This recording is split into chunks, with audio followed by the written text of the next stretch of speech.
Good morning, this is Red Randy. In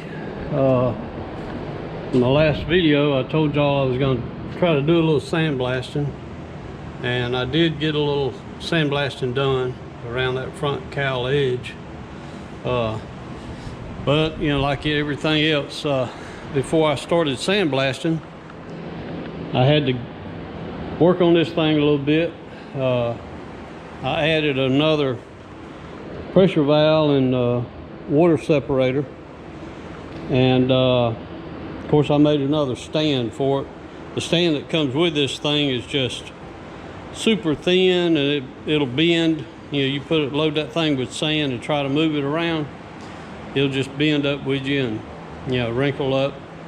And of course I added a support in the front.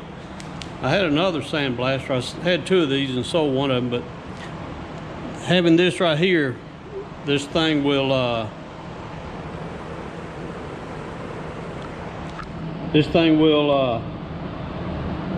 bend on you up in this tank, and I went ahead and added that support on the bottom.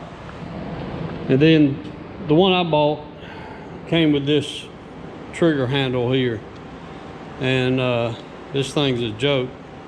I went ahead and removed that and added just a ball valve with my tip on the end of it. Works a whole lot better.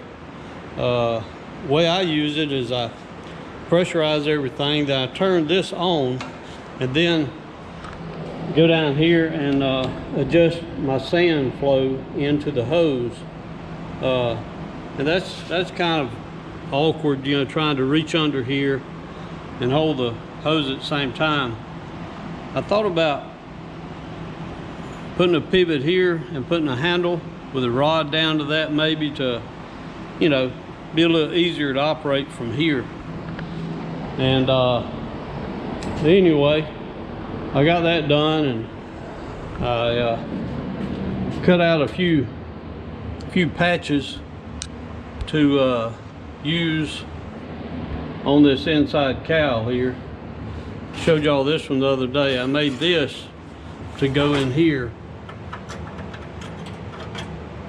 That metal up under that it's kind of thin. I'm not going to cut it out. I'm just going to spray it with some etching primer, weld through primer, and I'm going to put this patch on top of it and weld all the way around it.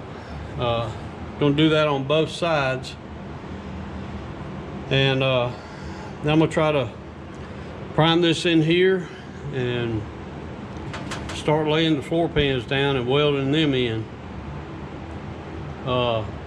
Still got to put my angles on, do all that stuff. Like I said, I piddled with it a little bit, but hadn't done a whole lot since I last video.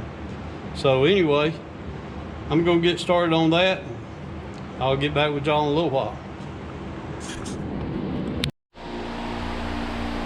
Okay, I've been working this afternoon on these on the cowl, on these floor pans, and I've got the passenger side pretty much done.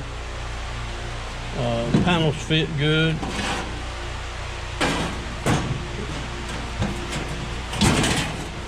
So now we got to get this other side done,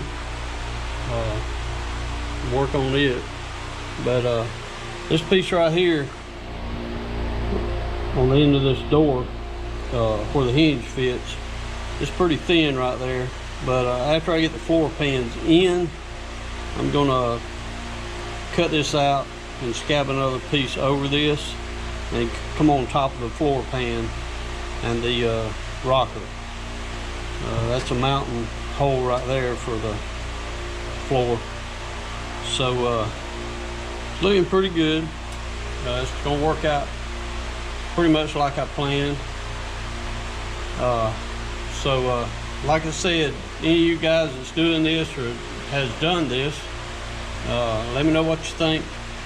Leave a comment, subscribe to the channel.